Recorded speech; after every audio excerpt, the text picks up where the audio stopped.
જય શ્રી કૃષ્ણ, જય દ્વારકાધીશ બધાને. મિત્રો, મારી યુટ્યુબ ચેનલ કૃષ્ણા ભક્તિ વિથ નીલમમાં આપ સૌનું હાર્દિક સ્વાગત છે.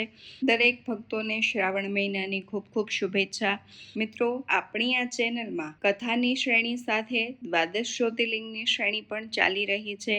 એમાં આજે પ્રથમ દિવસે સોમનાથ મહાદેવની કથા કહેવા જઈ રહ્યા છીએ. તો મને આશા છે કે આજનો વિડીયો આપને ગમશે અને કથા ધ્યાનથી સાંભળો. સૌરાષ્ટ્ર સોમનાથં ચ શ્રીશૈલે મલ્લિકાર્જુનમ પ્રથમ જ્યોતિર્લિંગ એટલે કે શ્રી સોમનાથ મહાદેવ. ભારતમાં 12 જ્યોતિર્લિંગ છે. આ 12 જ્યોતિર્લિંગમાં એવી માન્યતા છે કે આ જ્યોતિર્લિંગમાં ભગવાન ખુદ સ્વયં જ્યોતિ સ્વરૂપે પ્રગટ થયેલા છે. ભારતમાં પ્રથમ જ્યોતિર્લિંગ ગુજરાતના અરબી સમુદ્રના કિનારે પ્રભાસ પાટણમાં સ્થિત છે, જેને આપણે સોમનાથ મહાદેવના નામે ઓળખીએ છીએ.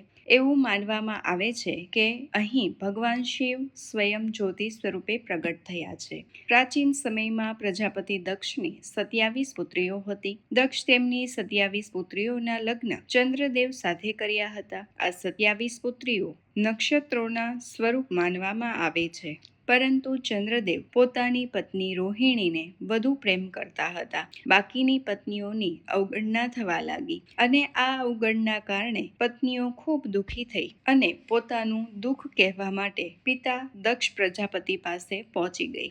દક્ષ પ્રજાપતિએ ચંદ્રદેવને સમજાવ્યા કે તમામ પત્નીઓ સાથે સમાન વર્તન કરવું જોઈએ, પરંતુ ચંદ્રદેવે આ વાત માની નહીં. ત્યારે દક્ષે ક્રોધમાં આવી ચંદ્રદેવને શાપ આપ્યો. તેમનું તેજ ધીમે ધીમે ક્ષીણ થતું રહ્યું.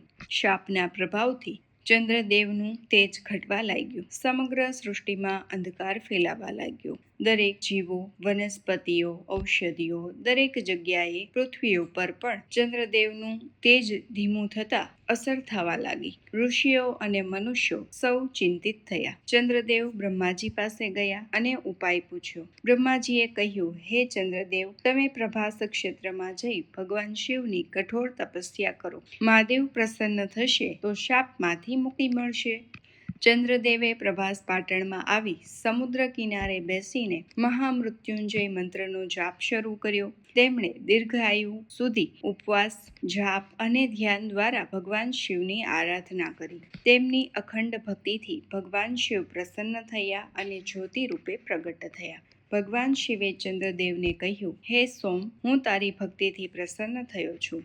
દક્ષનો શાપ સંપૂર્ણ દૂર નહીં થાય, પરંતુ દર મહિનાના એક પક્ષમાં ક્ષીણ અને બીજા પક્ષમાં વૃદ્ધિ પામશે. આ રીતે તારો ક્ષય અને વધારો સદા ચાલતો રહેશે. આથી જ આજ સુધી ચંદ્રમાં અમાવસ્યાએ ક્ષીણ થાય છે અને પૂર્ણિમાએ પૂર્ણ તેજ પ્રાપ્ત કરે છે. ચંદ્રદેવ એટલે સોમ અને ભગવાને તેમને આશ્રય આપ્યો. તેથી આ જ્યોતિર્લિંગનું નામ સોમનાથ પડ્યું, એટલે કે સોમના નાથ, ચંદ્રના સ્વામી.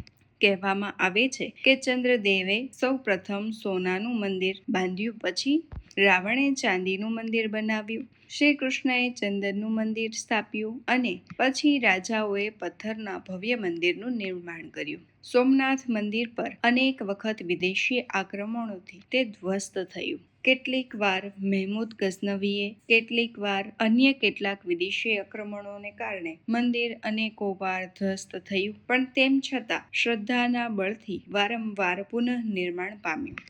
આ મંદિર ભારતની અડગ આસ્થા અને સંસ્કૃતિનું પ્રતીક છે. આ કથા આપણને સંદેશ આપે છે કે અભિમાન વિનાશનું કારણ બને છે. સૌ સાથે સમાન પ્રેમ અને સન્માન રાખવું જોઈએ. સાચી ભક્તિથી ભગવાન પણ પ્રસન્ન થાય છે. જે અભિમાન કરવામાં આવે છે, જો એ અભિમાન ભક્તિમાં બદલાઈ જાય તો ભગવાન સ્વયં પ્રગટ થાય છે. મુશ્કેલીઓમાં પણ શ્રદ્ધાને છોડવી ન જોઈએ. ચાલો અંતે સૌ ભક્તો ભક્તિપૂર્વક બોલીએ, ઓમ નમઃ શિવાય. જય શ્રી સોમનાથ મહાદેવ. જે ભક્ત શ્રદ્ધાપૂર્વક શ્રી સોમનાથ મહાદેવનું સ્મરણ કરે છે, તેના જીવનમાં શાંતિ, આરોગ્ય, સુખનો વાસ થાય છે, એવી માન્યતા છે. ઓમ નમઃ શિવાય. જય શ્રી કૃષ્ણ બધાને. જય દ્વારકાધીશ. મને આશા છે કે મારો આજનો આ વિડીયો આપને ગમ્યો હશે. જો વિડીયો ગમ્યો હોય તો વિડીયોને લાઈક કરો, શેર કરો, ચેનલને સબસ્ક્રાઈબ કરો. ઓમ નમઃ શિવાય.